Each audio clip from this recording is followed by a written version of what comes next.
Hola amigos, mi nombre es Chris Ramsey y bienvenidos al cambio, presentado por murphysmagic.com. Woo!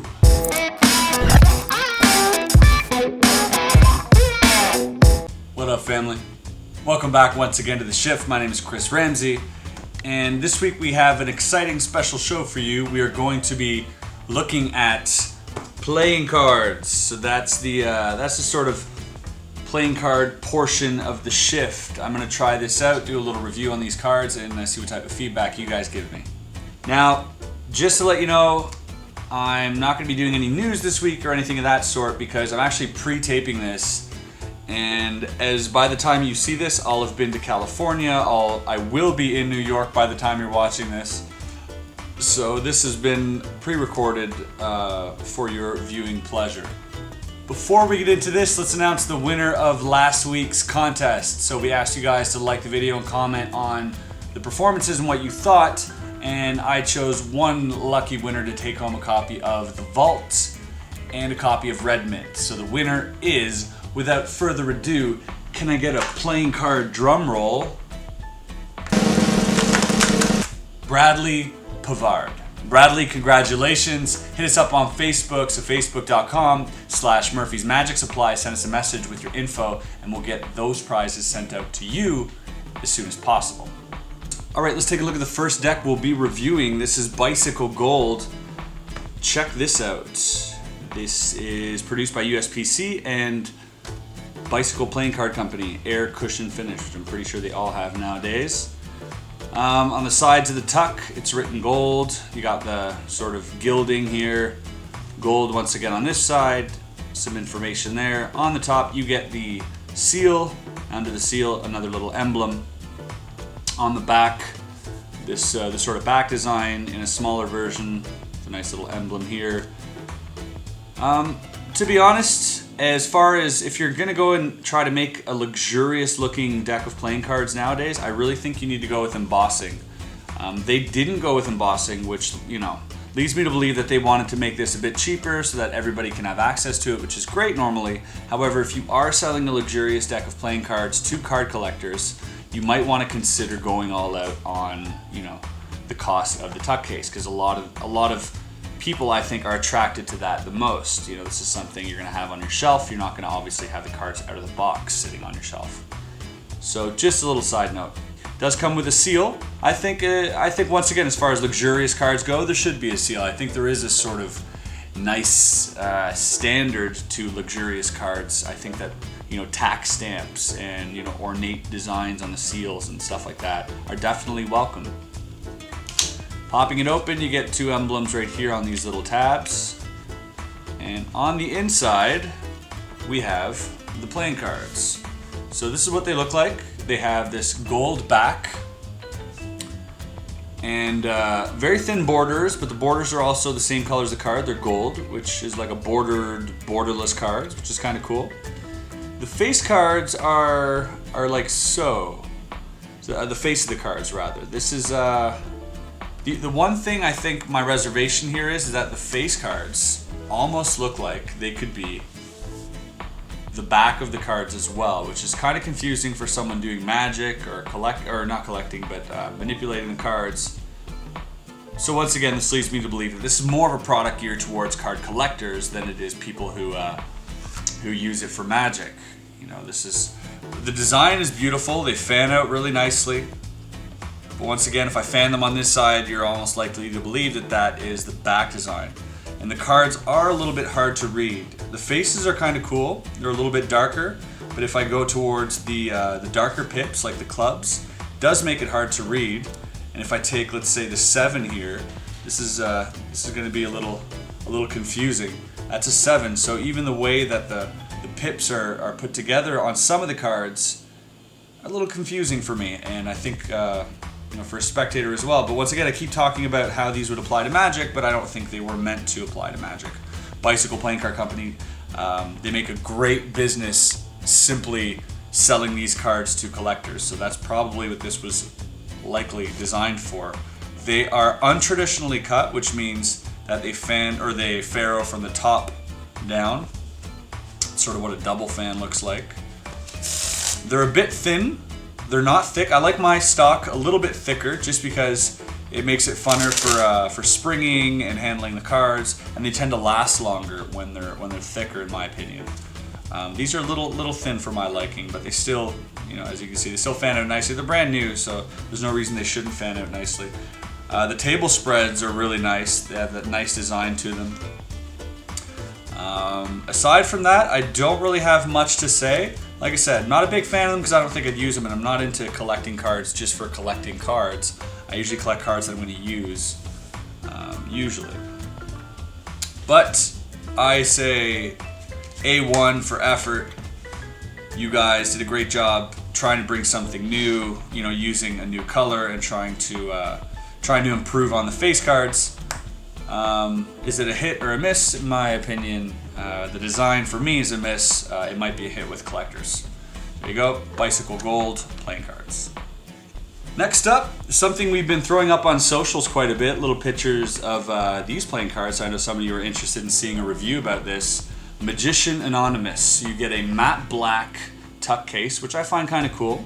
Only thing about the matte tuck cases is that these ends here, these corners, they tend to dull out really easily when you handle them, either in your pocket or a card clip, as opposed to normal here. These tend to stay a little straighter for a longer period of time, as opposed to these. They tend to get fuzzy and lift up like this, which kind of bugs me aesthetically when I'm looking at my cards. I like to have them as pristine as possible, but hey. On the front, you have a slightly, is this embossed or debossed? This is a debossed finish, but it's very slightly debossed, so they're kind of embedded into the tuck case. MagicianAnonymous, silver foil, sort of. On this side, the United States Playing Card Company, which is who printed it, the information of the company, produced by MA, and on the back here, we have the two anonymous faces that I think were made popular in the movie A V for Vendetta, so I think that's the type of thing they're going for, like the anonymous group that, calls out, bad people in the world, the sort of vigilante group online. So that's kind of what their marketing strategy is geared towards, I would suspect. I think they're a new company because I've only seen the one release from them, which was Tremble, which was a magic trick that you can pick up. And so this follows that style of branding. I think they're trying to create their brand, they're trying to create their name. I think is good. I think good for you. Go all out. It definitely has that simplistic look, which is really, a lot of people really like the simplicity of playing cards nowadays. And so I think their branding is A1. Good job on the design and good job on the branding. Let's have a look at the cards. So no seal, which I kind of like because once again they're following that simplistic style, and seals in this case would probably ruin that vibe. Nothing on the flaps. Here is the back of the playing card. So much like the box design, the back of the playing cards have these two faces recurring once again with like a little tie. A lot of people thought that was a tongue. It sort of looks like a tongue. Almost looks like Gene Simmons. So there you go. The back, you know what? They're not completely black. There are some cards out there like the Black Rounders and these type of cards are very, very, very dark. These, however, are like dark charcoal. It's almost like they follow the tuck case more, so they're not completely black. And I don't think I would have liked them completely black, so I kind of like the fact that they're not deep black. Borders are actually very thick. I'm not a huge fan of thick borders, but I'm not a huge fan of thin borders. I'm actually very picky when it comes to borders, and I like them just in between. So although these are fine, and I wouldn't have a problem with them, they do strike me as being a little bit thick for my liking. You get 54 cards included in this deck. As you can see, you get one double backer, you get one blank face playing card, good for magic tricks, and you get here two identical jokers, which I find great because I use them as duplicates for magic tricks as well. So I really like the simplicity of the gaff cards, very essential gaff cards, duplicate jokers. Good job on that. You hit the nail on the head. As far as the face cards go, everything is standard aside from the Ace of Spades, which has once again that logo repeated Anonymous written under here. Very simple. Once again, they stuck with that simple design. Everything else is standard. I actually love that. I love standard playing cards when performing. Flourishing doesn't really bother me, or casual settings I don't really mind at all, but in terms of performing, if you're going to use these for performing, you're better off with standard cards. The reason is because you can introduce, let's say, odd back cards from a different deck. Well, you'll need the same face in a lot of times, so I do like that. I do like the fact that they stuck with that simplistic style. They fan out all right. After a few hours of playing with them, they started to clump up just a little bit, but nothing too bad. I like the stock. They're thick. They're not too thick, so they remind me a lot of the knock cards from Blue Crown. Those cards, they sort of remind me of that sort of thicker stock, which I really like. They spread really nicely, but once again, they're a little bit clumpier than the previous deck. That's probably because I played with them a little bit more. Would I perform with these? I'll tell you what. If I went out and I bought a few bricks of these for performance, I probably would perform with these. And the reason for that is that I like to perform sometimes, depending on the setting. But let's say I'm going to a corporate event and I want to dress up in suit and tie. This is a great sort of complement to the way you're dressing, which I think is cool. It sort of fits in your own branding. So if you show up in a black suit and tie with these black classy playing cards, you know, it could be, I don't know, it could be a thing. So I like that. Are these good for flourishing? Sure. You know, most cards are good for flourishing. This is they handle really well. They don't slip too much. I don't know. They're good cards. They're fine. I like the quality of them. I like the fact that you get these gaff cards. So all in all, I'm pretty happy with this deck. I think they did a good job for their first deck representing their company. I think right on. So if you want to pick these up, I'll leave the link below where you can check them out. Lastly, but definitely not leastly, is that a word? Are the Cherry Casino playing cards by Pure Imagination Projects and designed by Frankie Morales and Sam Devins. I believe that Derek McKee is in charge of the company distributing these. This is my favorite deck. It really is my favorite deck right now. I play with a lot of decks of cards, but this is something that I bought 2 bricks of. I can perform with, I can have on me. I just really love everything about this, and I'll tell you why. First off, very simple design. This side the same as this side. How beautiful is that? How beautiful does this look? It's just like a little pristine little object. Cherry Casino on the side. Once again, Cherry Casino here. Information about the company, the logo. East Las Vegas, Nevada. On the inside here of the tuck, you have once again that Pure Imagination Products, which spells PIP, which is kind of cool. Cherry. Very simple design. The colors are vivid, bright, beautiful. They're reminiscent of that sort of 70s casino style deck. And yeah, I just really love everything about them. No seal, so very simple once again. As you open them up, you will find you have 2 ad cards. So you have the Cherry Casino here, and both ad cards have backs. And they pretty much say the same information. They tell you the designers, the site, just some information about the company. So if you were to open these and you were a layman, you would think everything is standard, and everything actually is. This is not a deck that is geared towards either magicians or flourishers or gamblers or anything. I think it's just a nice deck of cards. So getting rid of these, you do, however, have 2 identical jokers. Let me find them. I was playing around with these cards a little bit. It's a deck I just opened. So we got the 2 identical jokers, which I love. That casino theme runs throughout. Compliments of East Las Vegas, Nevada, jackpot instead of the word joker, which I really like. So love that for Magic. It's great. You got your duplicate there. Here's what I really love about this deck. Check that out. How beautiful is that? Those cherries lining up, that little sort of stripe that sort of looks like a Coca-Cola or a Pepsi logo stripe. The borders are not too thick. So as the last deck we looked at, the borders were really thick. These are just perfect, and they're centered well. This deck is amazing. I really love this deck.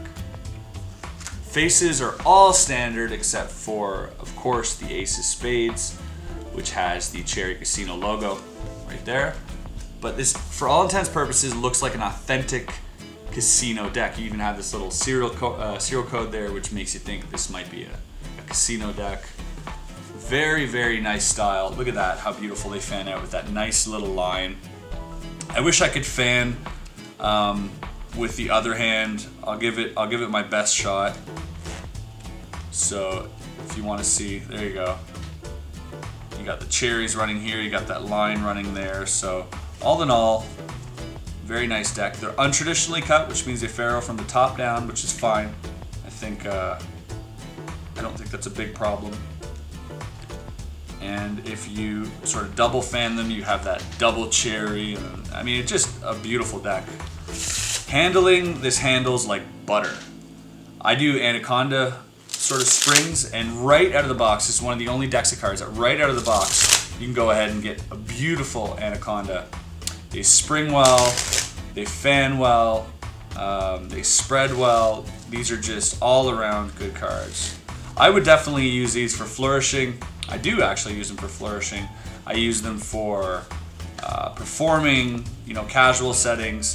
I wouldn't necessarily bring these to a gig just because I run through cards like crazy at a gig, and I really like these, so I kind of keep them for my personal deck that I bring out with me when I go out and about. So all in all, Cherry Casino playing cards, like I said, my favorite deck at the moment.